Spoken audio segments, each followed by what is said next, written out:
어제나 오늘이나 영원토록 동일하신데 그 동일하신 예수님께서 여러분 모두를 축복해 주시기를 간절히 소원합니다. 사람마다 모두 문제가 있죠.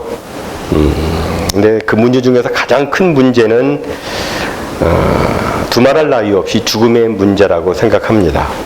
죽음은 어느 누구도 피할 수 없는 인류 최대의 문제입니다. 가장 큰 문제이기 때문에 뭐 사람들 얘기할 때 너 그렇게 하면 너 죽어 뭐 이런 식으로 얘기하잖아요. 그게 끝이란 얘기예요. 그죠? 가장 큰 문제입니다. 한 번 죽으면 살아날 수가 없습니다. 간혹 가다가 가사 상태나 기절 상태로 있다가 깨어나는 경우가 있지만 완전히 죽어가지고 그 몸이 썩기 시작하면 다시 살아날 수가 없습니다. 그런데 오늘 본문을 보니까 나사로가 이미 죽어 몸이 썩어가는 중인데도 예수님의 능력으로 다시 살아난 말씀이 기록되어 있습니다. 종종 보면 인간이 어떤 유사 기적을 흉내내기도 하고 또 마귀도 광명의 천사로 가장을 해서 기적을 행하기도 하지만 완전히 죽어가지고 몸이 썩는 과정에 살아나는 그런 기적은 없습니다. 예수님은 나사로의 무덤 앞에서 큰 소리로, 성경에 그렇게 되어 있죠. 큰 소리로 나사로야 나오라 이렇게 외치심으로 죽은 나사로를 살려내셨습니다. 이것은 예수님이 하나님의 아들이시며 또한 우리 모든 사람들에게 생명을 주시는 분이심을 나타내 보여주고 있습니다.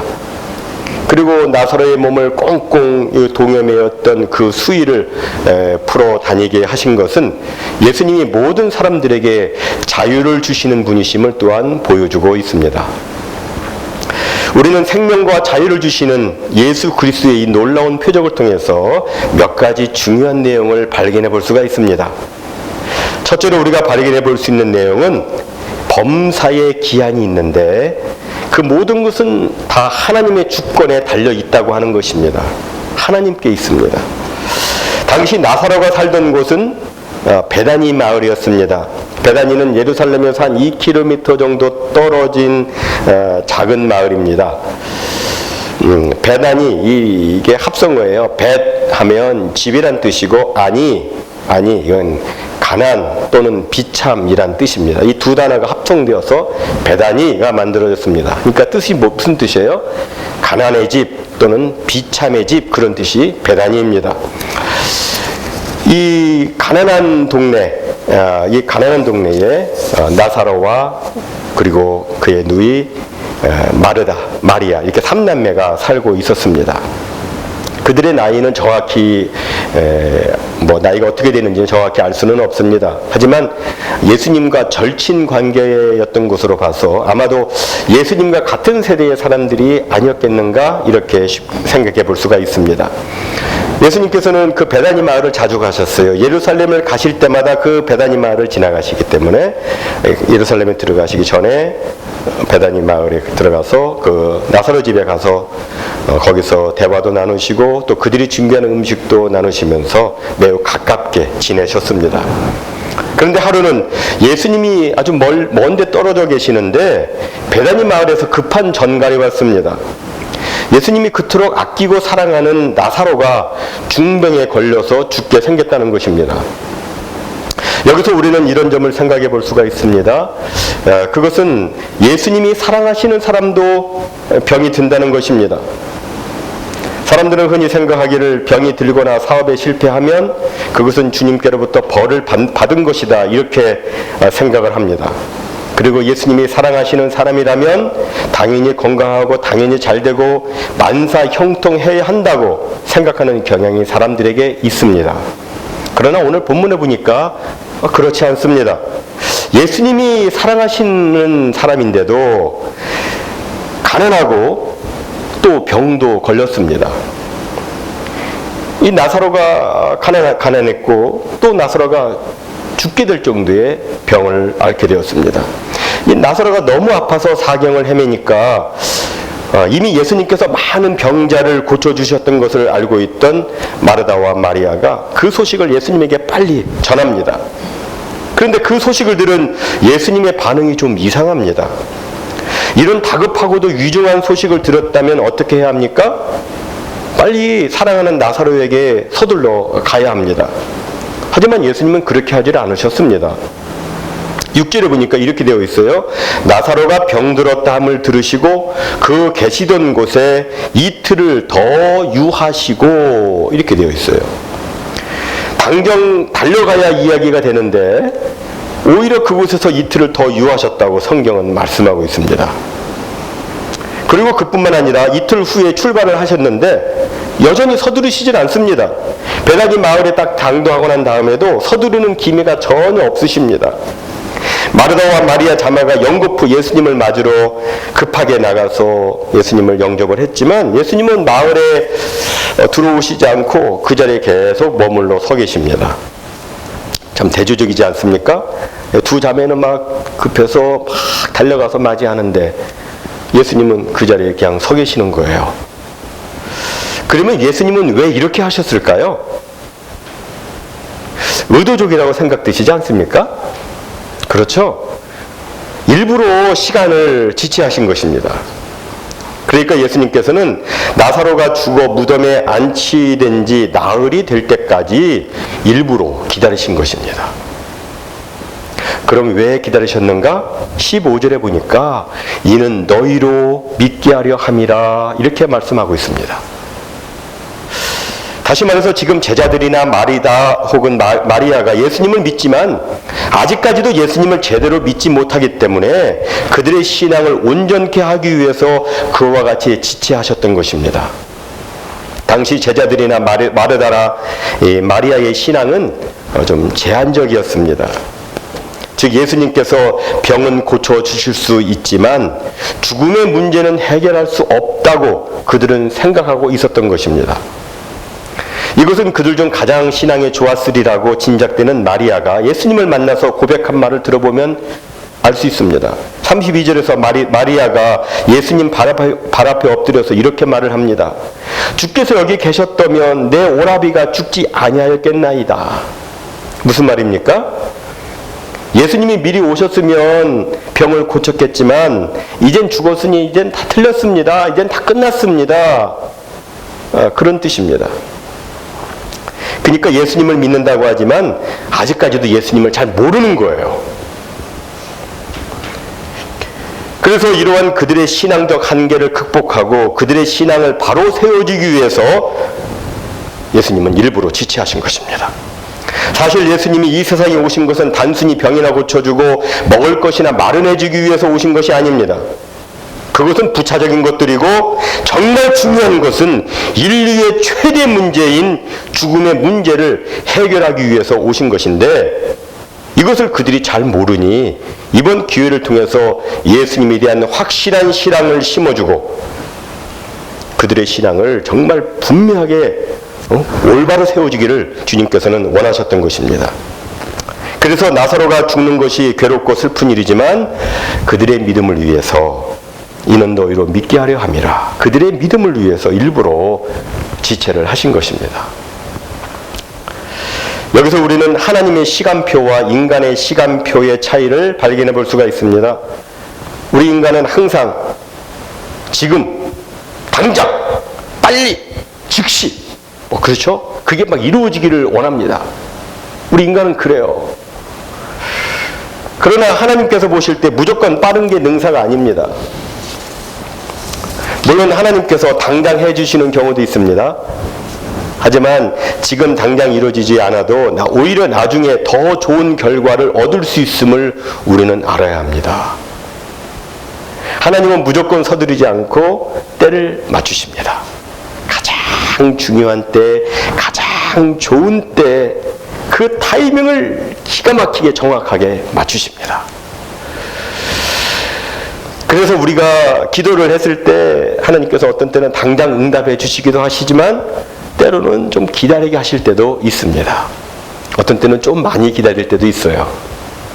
그러나 응답은 반드시 해주시죠.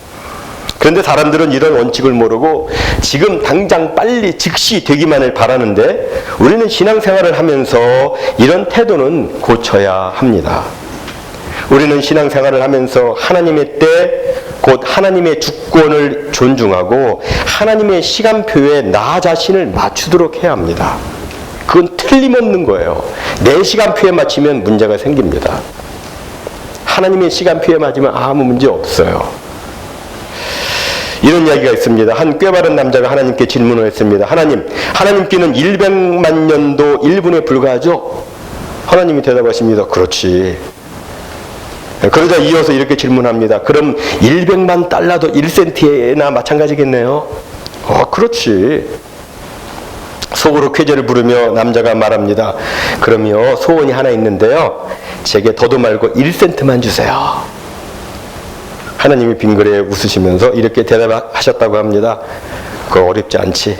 내가 해줄 테니까 1분만 기다려라. 우리는 신앙생활을 함에 있어서 참으로 쉬운 일은 아니지만 쉽지는 않아요. 하지만 내 뜻을 이루려고 하지 말고 하나님의 뜻이 이루어지도록 기도하고 그 뜻에 나 자신을 맞춰야 합니다. 사실 우리가 우리의 인생을 뒤돌아보면 차라리 늦은 게 더 잘된 경우가 많습니다. 성경에도 그런 예가 많이 나와 있는데 우리가 잘 아는 아브라함 100세의 아들 이삭을 얻었습니다. 그런데 약속은 언제 받았느냐 하면 75세 때 받았어요. 너 아들 낳을 거다. 75세 때 약속 받았습니다. 얼마나 오래 기다렸습니까? 기다리고 기다려도 아들은 생기지 않습니다. 그 기다리는 동안 아브라함은 정말 답답했을 것입니다. 그러나 그것은 가장 적합한 시기였습니다. 만일 하나님이 100세가 아니라 그보다 일찍 자식을 주셨다면 어떻게 됐을까요? 어쩌면 이렇게 생각했을는지도 모르겠습니다. 자기가 나이에 비해 건강하니까 아들이 생겼다. 또는 내가 정력이 좋아서 자식을 낳았다. 이렇게 착각할 수도 있었을 것입니다. 그런데 하나님은 오래 기다리게 하시면서 99세에 약속을 재확인시켜 주십니다. 99세 때 약속을 재확인시켜 주시는데 그때 아브라함이나 사라가 고백을 하죠. 우리는 애기 이제 더 이상 낳을 수 없습니다. 이렇게 고백을 합니다. 오죽했으면 내년 이맘때에 너희들 아기를 낳게 될 것이다. 이렇게 하니까 무섭겠습니까? 말도 안 된다고. 사라 자신은 이미 경도가 끊어진 지 한참 지났습니다. 나이 90에 경도가 끊어진 지 한참 지났고 아기를 낳을 수가 없는 거죠. 아브라함은 성경에 보니까 죽은 자와 다름없는 그런 상태였다 이렇게 되어 있어요. 인간으로서는 도저히 아기를 가질 수 없습니다. 그런데 그때 비로소 하나님이 이삭을 주셨습니다. 하나님께서 이렇게 기다리신 것은 아브라함으로 하여금 하나님은 불가능도 가능케 하는 분이시다 하는 것을 깨달아 믿도록 하기 위해서 그렇게 하신 것입니다. 그리고 이런 신앙이 있으니까 아브라함이 그런 신앙을 갖게 되었으니까 나중에 이삭을 번제로 바치라 했을 때 순종할 수 있었던 것이고 그 신앙 때문에 믿음의 조상이라고 일컬음을 받을 수 있었던 것입니다. 그러니까 사실은 아브라함이 긴 세월을 기다린 게 아니라 하나님이 기다리신 것입니다. 또 우리가 잘 아는 요셉, 그가 감옥에 갇혀 있을 때 술 맡은 관원장을 만납니다. 그가 이제 술 맡은 관원장이 요셉의 꿈 해몽을 듣고 이제 추록을 하지 않습니까? 그때 요셉과 약속을 하죠. 내가 나가게 되면 너 억울한 누명을 벗겨서 감옥에서 나오게 해주겠다. 이렇게 약속을 합니다. 그런데 나가고 나서 감감무소식입니다. 감옥 안에서 얼마나 요셉이 답답했을까요? 잊을만 하니까 한 2년 정도 지나고 난 다음에 바로 왕이 꿈을 꾸고 그 뜻을 몰라가지고 고민을 하는데 그제서야 그 관원장이 요셉을 기억하게 됩니다. 그리고 요셉이 바로 왕의 꿈을 해석해 준 것이 계기가 되어서 일약 애굽의 총리가 됩니다. 그래서 7년 대흉년에 허덕이던 자기 동족들과 그리고 인근 주변의 많은 민족의 사람들을 살려줍니다. 그런데 만약에 그 관원장이 추록을 하자마자 요셉을 즉시 석방시켜 주었다면 요셉은 어떻게 되었을까요? 어디 가서 평민으로 그냥 살거나 아니면 또 어떻게 잡혀가지고 또 종사를 하거나 하면서 인생을 마쳤을 것입니다. 근데 그렇게 되질 않았잖아요. 그 2년의 기다림이 그토록 중요한 것입니다. 오늘 오늘 본문의 사건도 마찬가지입니다. 당시 유대인들의 관념은 이랬습니다. 죽은 지 3일 동안에는 영혼이 완전히 떠나지 않고 시신주의를 맴돈다고 여겼습니다. 그러니까 예수님이 그 전에 와서 만약에 나사로를 살려주셨다면 그들은 예수님의 능력을 믿지 않고 영혼이 다시 돌아온 것으로 오해를 했을 것입니다. 이렇게 되면 그것은 그들의 신앙에 아무런 유익이 없습니다. 그래서 예수님께서는 의도적으로 시간을 나흘째로 맞추신 것입니다. 그때는 이미 여기하고 달라서 그쪽 중동에서는 뭐 사람이 죽으면 그때부터 부패가 진행되니까 뭐 시신이 부패해가지고 썩은 내가 났기 때문에 그 누구도 나사로가 완전히 죽었다가 살아났다는 사실을 부정할 수 없었던 것입니다. 여기서 우리가 발견해 볼 수 있는 것은 인간이 늦다고 느낄 뿐이지 하나님은 결코 늦지 않으신다는 것입니다. 하나님의 시계는 정확합니다. 괜히 우리가 조급하게 생각하는 겁니다. 하나님은 지체하는 것 같아도 가장 좋은 때를 맞추어 주십니다. 아멘. 따라서 신앙생활을 하는 우리에게 요구되는 덕목은 무엇이냐면 하나님 바라보고 기다리는 겁니다. 인내가 필요한 것입니다. 야고보서 5장 11절에 보면은 보라 인내하는 자를 우리가 복되다 하나니, 인내하는 자가 복되다고 말씀합니다. 성경에서는 인내하는 자를 우리가 복되다 하나니 너희가 욥의 인내를 들었고 주께서 주신 결말을 보았거니와 주는 가장 자비하시고 긍휼히 여기시는 자시니라 라고 말씀하고 있습니다. 저나 여러분이나 이와 같이 믿음으로 하나님을 신뢰하고 하나님의 섭리와 하나님의 시간표를 바라보며 인내하는 신앙을 가져서 정말 복된 자, 정말 믿음의 승리자가 되는 귀한 은혜 다 받으시기를 주님의 이름으로 축원해 드립니다. 다음 두 번째로 우리가 이 표적을 통해서 발견해 볼 수 있는 것은 주님께서는 늘 우리 편이 되어주시고 또 우리를 긍휼히 여겨주시고 우리를 동정해 주신다고 하는 것입니다. 시편 118편 6절에 보니까 여호와는 내 편이시라 라고 말씀합니다. 하나님은 성도 편이세요.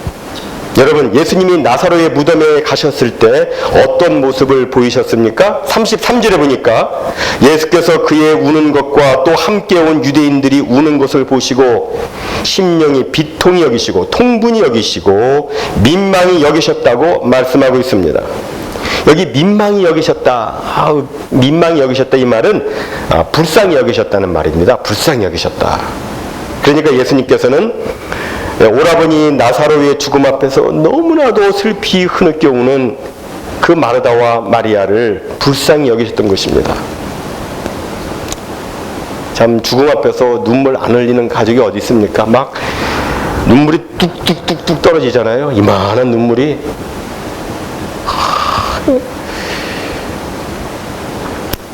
그렇게 막 우니까 예수님이 민망히 여기셨다, 아주 불쌍히 여기셨다.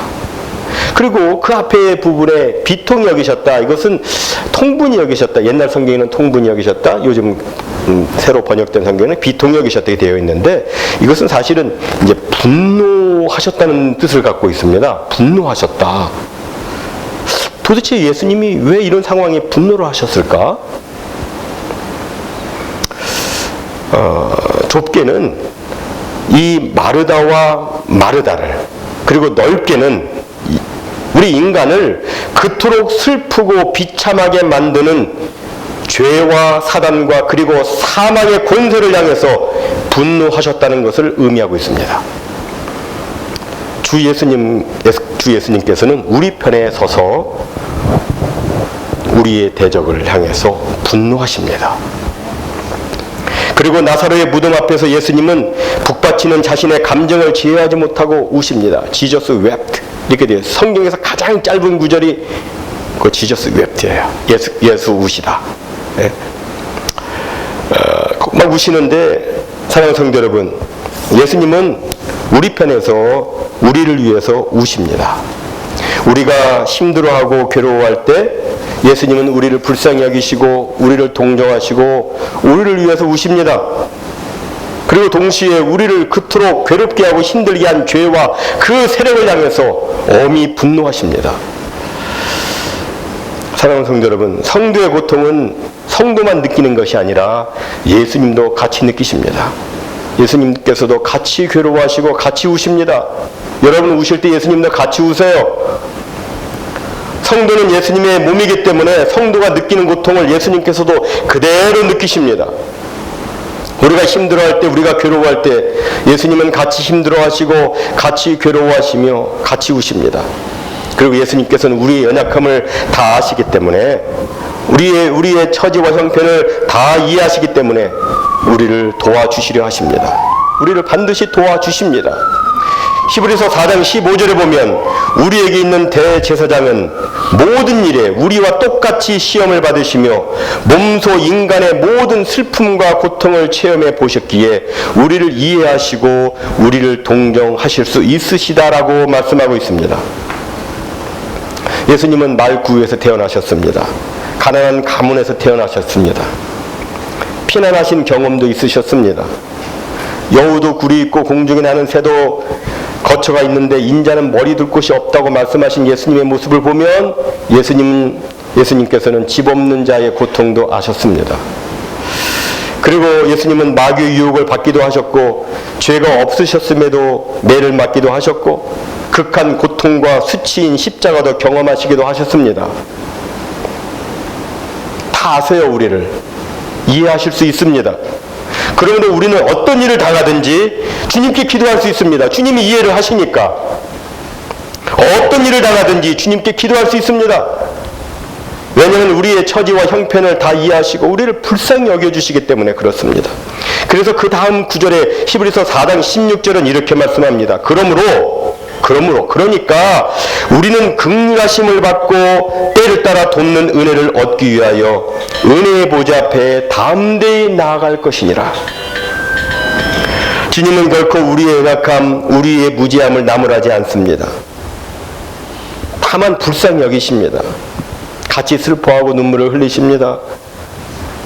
우리 사람들은 판단을 하기도 하고 또 손가락질을 하기도 하지만 주님은 그렇게 하지 않으세요. 오히려 예수님은 지금도 우리 한 사람 한 사람을 위해서 하나님 보호자 우편에서 간구하고 계십니다. 이 예수님을 우리가 좀 깊이 생각해야 됩니다. 나를 위해서 우시는 분. 정말 깊은 감사를 드려야 됩니다. 누가 예수님처럼 우리를 대해줍니까? 누가 예수님처럼 우리를 위해서 기도하며 누가 예수님처럼 우리의 답답함을 이해해 줄 수가 있습니까? 예수님 말고는 없어요. 우리는 예수님의 그 크신 사랑을 기억하고 힘들고 정말 고난 많은 세상이지만 그런 중에서도 주님께 나아가 주님께 아뢰므로 늘 하늘의 위로와 힘을 받고 승리하는 우리 모두가 다 되어야 되겠습니다. 이런 귀한 축복이 우리에게 있기를 주님의 이름으로 축원합니다. 이제 마지막 세 번째로 우리는 이 표적을 통해서 우리 예수님은 정말 부활과 생명이 되시다 하는 것을 발견해 볼 수가 있습니다. 나사로의 무덤 앞에서 예수님께서 이제 딱 서셔서 돌문을 옮겨 놓으라고 지시하십니다. 당시 유대인의 매장법은 자연동굴이나 인조동굴에다가 시신을 놓고 그 앞에 큰 돌문을 갖다 닫아 놓았습니다. 이런 방법을 사용을 했습니다. 돌문을 열라 하니 그때 마르다가 이렇게 말을 합니다. 죽은 지가 나흘이 되어 벌써 냄새가 납니다. 다시 말해서 이미 시신이 부패하기 시작했으니 늦었다는 겁니다. 이것은 예수님의 능력을 알지 못해서 그리한 말입니다. 그러나 예수님은 뜻을 굽히지 아니하시고 명령하십니다. 그러니까 이제 사람들이 돌문을 치워놓았습니다. 동굴 안에서는 막 이제 냄새가 썩은 내가 막 나기 시작하고 그 냄새가 나니까 사람들이 막 손으로 입과 코를 가리고 시신 썩은 냄새 심하잖아요. 그것을 보면서 이 두 자매는 슬피 울고 그런 와중에 예수님은 하나님 아버지께 이렇게 기도를 드리십니다. 아버지, 이렇게 되도록 내 말을 들어주신 것 감사하나이다. 이렇게 되도록 한 것은 여기 모인 모든 이들이 아버지께서 나를 보내신 것을 믿게 하기 위해서입니다. 이렇게 기도를 하시고 죽은 나사로를 향해서 큰 소리로 외치십니다. 나사로야 나오라. 제가 큰 소리로 여러분과 다 같이 했으면 좋겠는데, 예? 제가 고등학교 때 스킷을 했었어요. 수양이라 가지고 스킷은 요거 가지고 했걸랑요. 이 앞에다가 이렇게 종이로 딱 만들어 놓고 무덤 돌문을 만들어 놓고 이제 이렇게 앞에서 연극을 했는데 나사로야 나오라 할 때 이 종이로 만든 돌문 거기서 문을 쫙 짚고 막 동이맨 그 학생이 이렇게 나왔었습니다. 정말 깜짝 놀랐어요, 사람들이. 정말 깜짝 놀랐는데 뭐 그 기억이 납니다. 근데 근데 여기 이 장면에서 나사로야 나오라 했을 때 그 안에서 막 이 베르 동이맨 이 나사로가 막 나오는 거 이거 보고 사람들이 얼마나 놀라며 얼마나 하나님께 영광을 올려드렸겠습니까? 정말 놀라운 기적이고 죽음의 한계를 뛰어넘는 구원의 대역사인데, 그런데 여러분, 앞으로 이러한 나사로의 부활 소생과 같은 그런 일들이 우리 앞에 또한 벌어질 것입니다. 예수님께서 재림하실 때 그런 일이 있을 것이라고 성경은 말씀합니다. 데살로니가전서 4장 16절로 18절은 이렇게 말씀합니다. 주께서 호령과 천사장의 소리와 하나님의 나팔로 친히 하늘로 쫓아 강림하시리니 그리스도 안에서 죽은 자들이 먼저 일어나고 그 후에 우리 살아남은 자도 저희와 함께 구름 속으로 끌어올려 공중에서 주를 영접하게 하시리니 그리하여 항상 우리가 주와 함께 있으리라. 그러므로 이 여러 말로 서로 위로하라. 이렇게 성경은 말씀하고 있습니다. 이 말씀처럼 우리 주님께서 친히 하늘로 쫓아 강림하실 때 그리스도 안에서 죽은 자들이 벌떡 일어납니다. 이미 죽어서 다 분해된 사람들도 순식간에 하나님의 놀라운 능력으로 말미암아 거룩한 몸을 입고 부활하게 됩니다. 예수 안에 있는 사람은 죽은 지 아무리 오래되었다 할지라도 예수님이 오실 때 다시 살아납니다.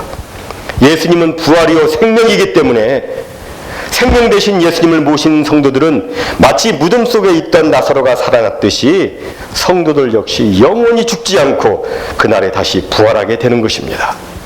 오늘 본문 25절과 26절 너무나도 유명한 말씀 아닙니까? 나는 부활이요 생명이니 나를 믿는 자는 죽어도 살겠고 무릇 살아서 나를 믿는 자는 영원히 죽지 아니하리니 이것을 네가 믿느냐?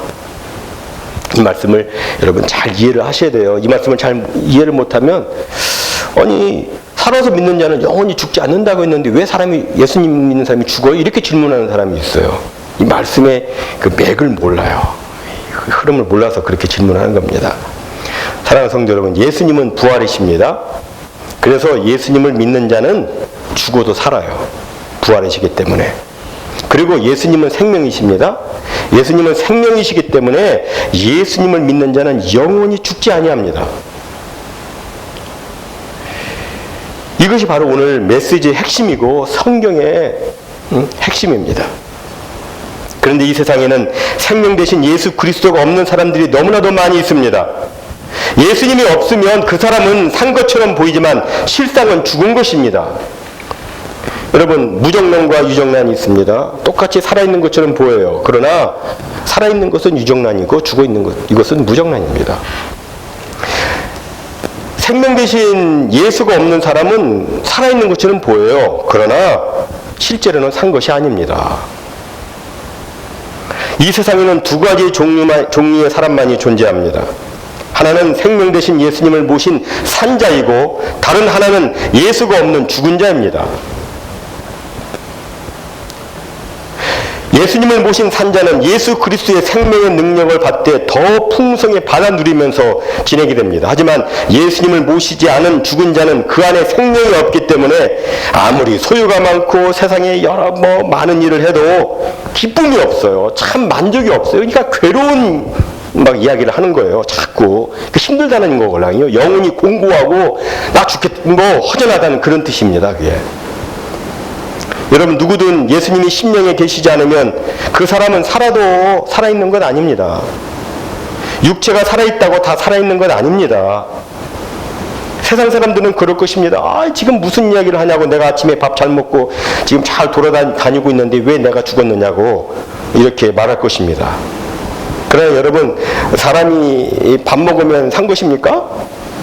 밥통도 밥은 먹어요. 뭐 옷 입었다고 산 것입니까? 옷걸이도 옷은 입습니다. 움직인다고 산 것입니까?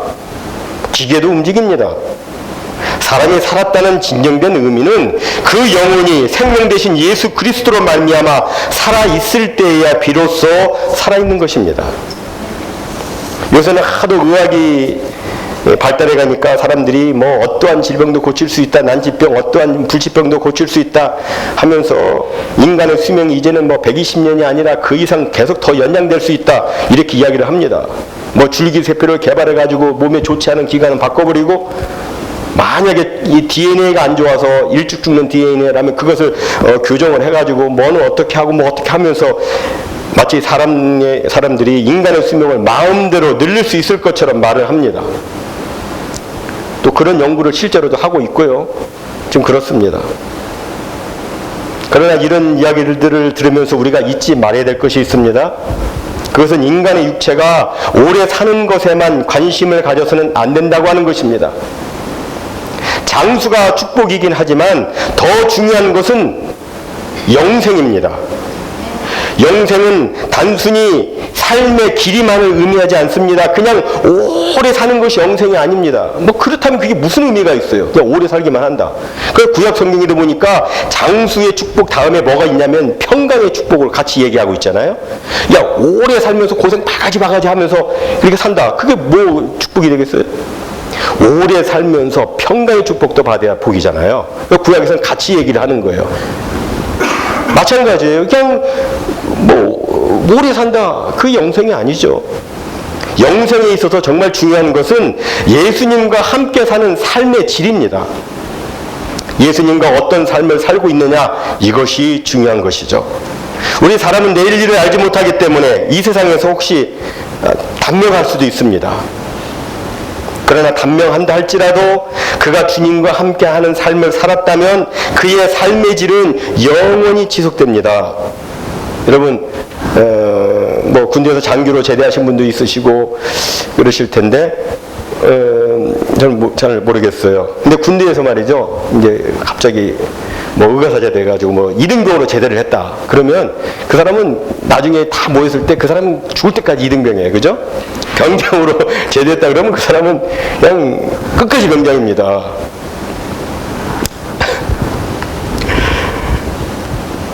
마치 이런 것처럼 우리가 죽음을 맞이하기 전에 그 사람의 그 삶의 질이 어떠했느냐에 따라서 그 상태가 영원히 지속이 되는 거예요. 신앙의 2등병으로 죽으면 영원히 신앙의 2등병인 거예요.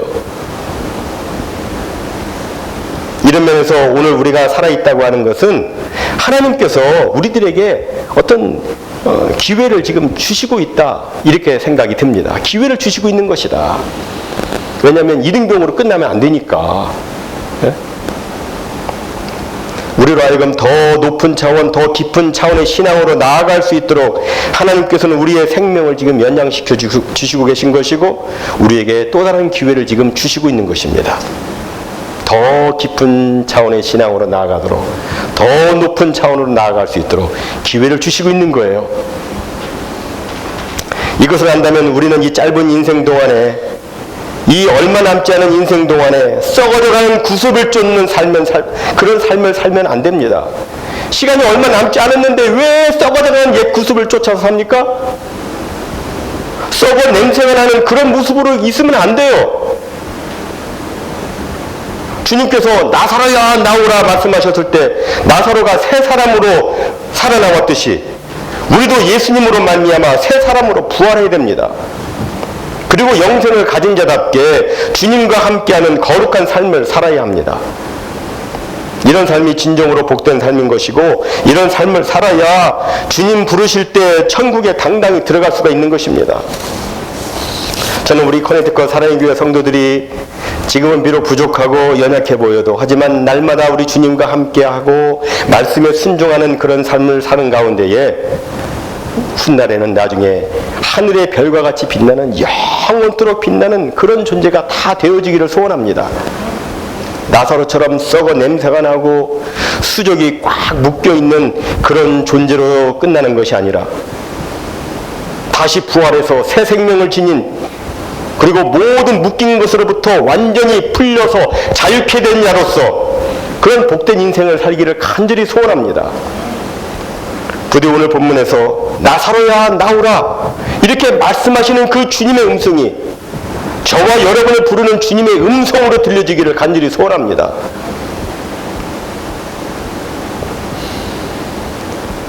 그래서 다시 사는 부활의 능력을 맛보시고 생명을 얻되 더 풍성히 얻는 영생의 축복을 다 받는 우리 모두가 다 되시기를 주님 이름으로 간절히 축원해 드립니다.